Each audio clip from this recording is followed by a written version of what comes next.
Well, let's talk about probably the most interesting object I've heard about and also the most fun to pronounce, Oumuamua, yes. Oumuamua. Can you tell me the story of this object and why it may be an important event in human history? And is it possibly a piece of alien technology? Right. So this is the first object that was spotted close to Earth from outside the solar system. And it was found on October 19th, 2017. And at that time, it was receding away from us. And at first, astronomers thought it must be a piece of rock, just like all the asteroids and comets that we have seen from within the solar system. And it just came from another star. I should say that the actual discovery of this object was surprising to me because a decade earlier, I wrote the first paper together with Ed Turner and Amaya Moro-Martin that tried to predict whether the same telescope that was surveying the sky, Pan-STARRS from Hawaii, would find anything from interstellar space, given what we know about the solar system. So if you assume that other planetary systems have similar abundance of rocks and you just calculate how many should be ejected into interstellar space, the conclusion is no. We shouldn't find anything with Pan-STARRS. To me, I apologize, probably revealing my stupidity, but it was surprising to me that so few interstellar objects from outside the solar system have ever been detected. Or none has been. You do will maybe talk about it that there has been one or two rocks since then. Well, since then there was one called the Borisov. It was discovered by an amateur Russian astronomer, Gennady Borisov, and that one looked like a comet. Yep. And just like a comet from within the solar system. But this is a really important point, and sorry to interrupt, that you showed that it's unlikely that a rock from another solar system would arrive to ours. Right. And so the actual detection of this one was surprising by itself to me. Yes. But then, so at first they thought maybe it's a comet or an asteroid, but then it didn't look like anything we've seen before. Borisov did look like a comet. So people asked me afterwards and said, doesn't it convince you that if Borisov looks like a comet, doesn't it convince you that Oumuamua is also natural? Yeah. And I said, when I went on the first date with my wife, she looked special to me. Yes. And since then I met many women. Yes. That didn't change my opinion of my wife. So, that's not an argument. Anyway, so why did Oumuamua look weird? Yeah. Let me explain. So first of all, astronomers monitored the amount of sunlight that it reflects. Yeah. And it was spinning every 8 hours. And as it was spinning, the brightness that we saw from that direction, we couldn't resolve it because it's tiny. It's about 100 meters, a few hundred feet, size of a football field. Mm-hmm. And we cannot, from Earth, with existing telescopes, we cannot resolve it. The only way to actually get a photograph of it is to send the camera close to it. And that was not possible at the time that Oumuamua was discovered because it was already moving away from us faster than any rocket we can send. It's sort of like a guest that appeared for dinner, and then by the time we realize that it's weird, the guest is already out the front door into the dark street. Yeah. What we would like to find is an object like it approaching us, because then you can send the camera irrespective of how fast it moves. And if we were to find it in July 2017, that would have been possible because it was approaching us at that time. Actually, I was visiting Mount Haleakala in Maui, Hawaii, with my family for vacation at that time in July 2017. But nobody knew at the observatory that Oumuamua is very close. That's sad to think about, that we had the opportunity at that time. Yes. To send up a camera. But don't worry. I mean, there will be more. There will be more because, I operate by the Copernican principle, which says we don't live at a special place and we don't live at a special time.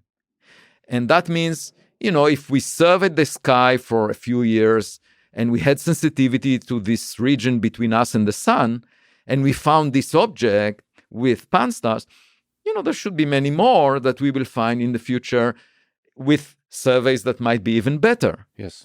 And actually, in 3 years' timescale, there would be the so-called LSST. That's a survey of the Vera Rubin Observatory that would be much more sensitive and could potentially find an Oumuamua-like object every month. Yes. Okay, so Wow. I'm just waiting for that. And the main reason for me to alert everyone to the unusual properties of Oumuamua is with the hope that next time around, when we see something as unusual, we would take a photograph or we would get as much evidence as possible. Because science is based on evidence, not on prejudice.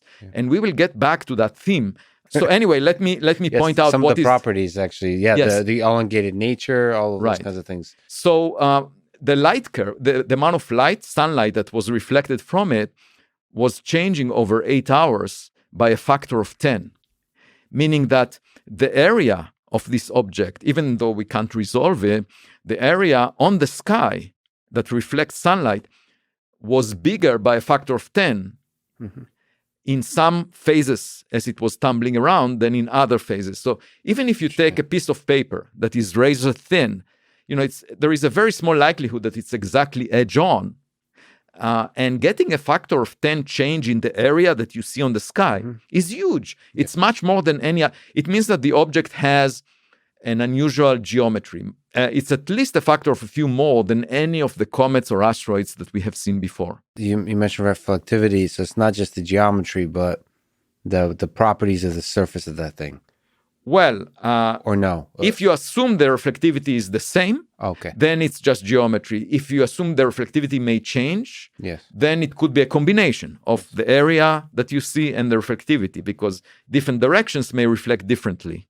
But the point is that it's very extreme. Yes.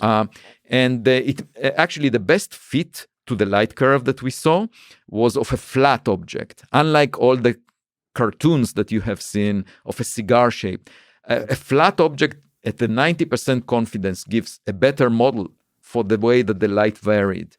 And it's so also like flat, meaning like a pancake. Like a pancake, exactly. So that's the very first unusual property. But to me, it was not unusual enough to think that it might be artificial. It was not significant enough. Then there was no cometary tail. No dust, no gas around this object. And the Spitzer Space Telescope really searched very deeply for carbon-based molecules. There was nothing. So it's definitely not a comet the way people expected it to be. Can you maybe briefly mention what properties a comet that you're referring to usually has? Right. So a comet is a rock that has some water ice on the surface. So you can think of it as an icy rock. Actually, comets were discovered a long time ago, but the first model that was developed for them was by Fred Whipple, who was at Harvard. And I think the legend goes that he got the idea from walking through Harvard Square and seeing during a winter day and seeing these icy rocks, And so a comet is icy, and an asteroid is it's just a rock. It's just a rock. Yeah. So when you have ice on the surface, when the rock gets close to the sunlight warms it up, and the ice sublimates, evaporates. Because the one thing about ice, water ice, is it doesn't become liquid if you warm it up in vacuum, without an external pressure. It just goes straight into gas. And that's what you see as the tail of a comet. Wow. The only way to get liquid water is to have an atmosphere like on Earth that has an external pressure. Only then you get liquid. And that's why it's essential to have an atmosphere to a planet in order to have liquid water and the chemistry of life. So if you look at Mars, Mars lost its atmosphere, and therefore no liquid water on the surface anymore. I mean, there may have been early, and that's what the Perseverance survey, the Perseverance mission will try to find out, whether it had liquid water, whether there was life perhaps on it at the time. But at some point it lost its atmosphere, and then the liquid water was gone. So the only reason that we can live on Earth is because of the atmosphere. But a comet is in vacuum pretty much, and when it gets warmed up on the surface, the water ice becomes gas, and then you see this cometary tail behind it. In addition to water, there are all kinds of carbon-based molecules or dust that comes off the surface. And those are detectable. So it's easy to detect. It's very prominent. You see these cometary tails that look very prominent because they reflect sunlight, and you can see them. In fact, it's sometimes difficult to see the nucleus of the comet because it's surrounded and shrouded with, and in this case, there was no trace of anything. That's fascinating. Now, you might say, okay, it's not a comet. So that's what the community said. Okay, it's no problem. It's still a rock. It's not a comet, but it's just a rock, bare rock. Yes. Okay, no problem. Then, and that's the thing that convinced me to write about it. And then in June 2018, significantly later, there was a report that in fact the object exhibited an excess push in addition to the force of gravity. So the sun acts on it by gravity, but then there was an extra push on this object that was figured out from the orbit that you can trace. And the question was, what is this excess push? So for comets, you get the rocket effect. When you evaporate gas, just like a jet engine on an airplane, a jet engine is very simple. You throw the gas back, and it pushes the airplane forward. That's all. That's how it. So in a case of a comet, you throw gas in the direction of the sun and then you get a push. Okay. So in the case of comets, you can get a push, but there was no cometary tail. So then people say, "Oh, wait a second, is it an asteroid? No, but it behaves like a comet, but it doesn't look like a comet. So what? Well." Forget about it. Business as usual. So that's what they mean by a non-gravitational acceleration. So that's interesting. So like the primary force acting on something like just a rock, like an asteroid, would be like you can predict the trajectory based on the gravity. And so here there's detected movement cannot be accounted purely by the gravity of the sun. And if it was a comet, you would need about 1/10 of the mass of this comet, the weight of this comet, to be evaporated in order to give it. And there was no sign of that. No sign. 10% of the mass evaporating. It's huge. Think about it. 100-meter size object losing 10% of its mass. You can't miss that. And so that's super weird. It's super weird. What is there a good explanation? Is there in your mind a possible explanation for this? So I operated just like Sherlock Holmes in a way. I said, okay, what are the possibilities? And the only thing I could think, so I ruled out everything else, and I said it must be the sunlight reflected off it. Okay, so the sunlight reflects off the surface and gives it a push, just like you get a push on a sail on a boat, from the wind reflecting off it. Now, in order for this to be effective, it turns out the object needs to be extremely thin. It turns out it needs to be less than 1 millimeter thick. Nature does not produce such things. But we produce it because it's called the technology of a light sail. So for space exploration, we are exploring this technology because it has the benefit of not needing to carry the fuel with the spacecraft. So you don't have the fuel, you just have a sail, and it's being pushed either by sunlight or by a laser beam or whatever. So perhaps this is the light sail. So this is actually the same technology with the Starshot project. Yes. So that's fascinating. Okay, people cool. Afterwards say, "Okay, you work on this project, you imagine." No, that's a pretty good explanation, right? Obviously, my imagination is limited by what I know. So yes. I would not deny that, working on light sails expanded my ability to imagine this possibility. Yes. But let me offer another interesting anecdote. In September this year, 2020, 2020, yes.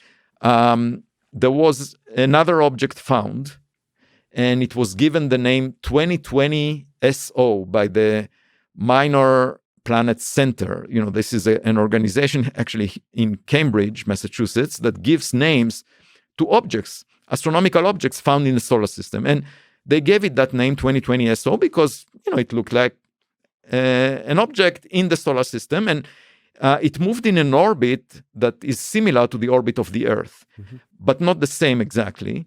And therefore, it was bound to the sun, but it also exhibited a deviation from what you expect based on gravity.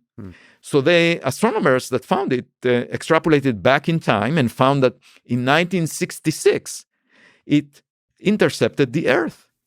And then they went to the history books and they realized, oh, there was a mission called Lunar Lander Surveyor 2 that had a rocket booster. It was a failed mission, but there was a rocket booster that was kicked into space.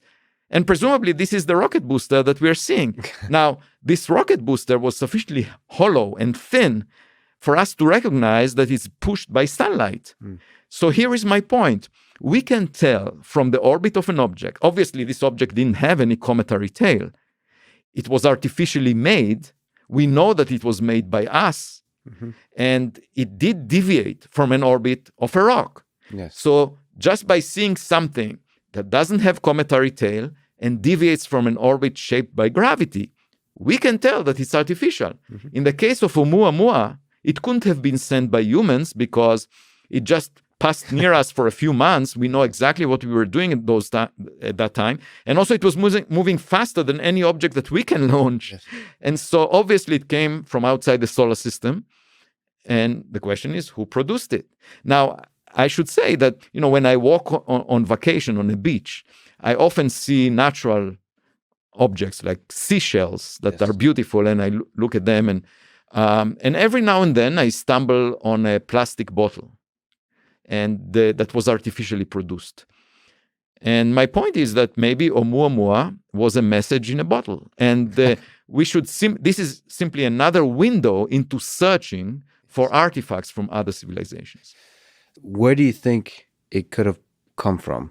And if it's so, okay, from a scientific perspective, the narrow-minded view, as we'll probably talk about throughout, is, you kind of want to stick to the things that, to naturally originating objects like asteroids and comets. Okay, that's the space of possible hypotheses. And then if we expand beyond that, you start to think, okay, these are artificially constructed. Like you just said, it could be by humans. It could be by whatever that means, by some kind of extraterrestrial alien civilizations. If it's the alien civilization variety, what is this object then? That's an excellent question. An excellent question. And let me lay out, we don't have enough evidence to tell. If we had a photograph, perhaps we would have more information. But there is one other peculiar fact about Oumuamua. Other than it was very shiny, that I didn't mention, we didn't detect any heat from it, and that implies that it's rather small and shiny. But the other peculiar fact is that it came from a very special frame of reference. So it's sort of like finding a car in a parking lot, in a public parking lot, that you can't really tell where it came from. So there is this frame of reference where you average over the motions of all the stars in the neighborhood of the sun. So you find the so-called local standard of rest of the galaxy, and that's a frame of reference that is obtained by averaging the random motions of all the stars, and the sun is moving relative to that frame at some speed. But this object was at rest in that frame. And only 1 in 500 stars is so much at rest in that frame. And that's why I was saying it's like a parking lot. It was parked there, and we bumped into it. So the relative speed between the solar system and this object is just because we are moving. It was sitting still. Now you ask yourself, why is it so unusual in that context? Yes. You know why?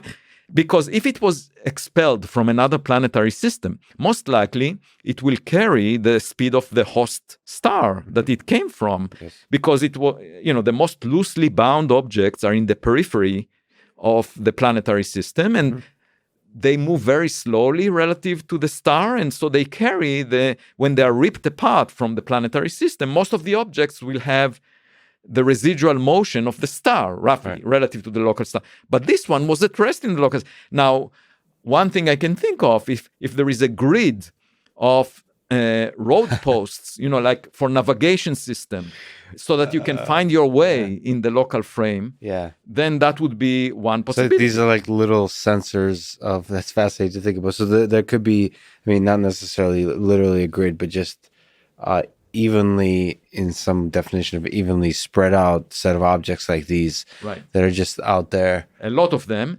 Another possibility is that these are relay stations, that for communication. You might think in order to communicate, you need a huge beacon, a very powerful beacon, but it's not true, because even on Earth, we have these relay stations, so you have a not so powerful beacon, so it can be heard only out to a limited distance, but then you relay the message, and it could be one of those. Now, after it collided with the solar system, of course, it got a kick, so it's just like a billiard ball, we gave it a kick by colliding with, but most of them are not colliding with stars. And so that's one possibility, okay? And there should be lots of them if that's the case. The other possibility is that it's a probe, that was sent in the direction of the habitable region around the sun to find out if there is life. Now, it takes tens of thousands of years for such a probe to traverse the solar system from the outer edge of the Oort cloud all the way to where we are. And, it's a long journey. So when it started the journey from the edge of the solar system to get to us now, we were rather primitive back then. We still didn't have any technology. There was no reason to visit. There was grass around and so forth. But, maybe it is a probe. So you said 10,000 years. That's fast. So it takes that long. Tens of thousands, yes. Tens of thousands of years. Yeah. And the other thing I should say is, it could be just an outer layer of something else, like, something that was ripped apart, like a surface of an instrument that was, and you can have lots of these pieces, if something breaks, lots of these pieces spread out like space junk. And, that... It could be just space junk from an alien civilization. Yes.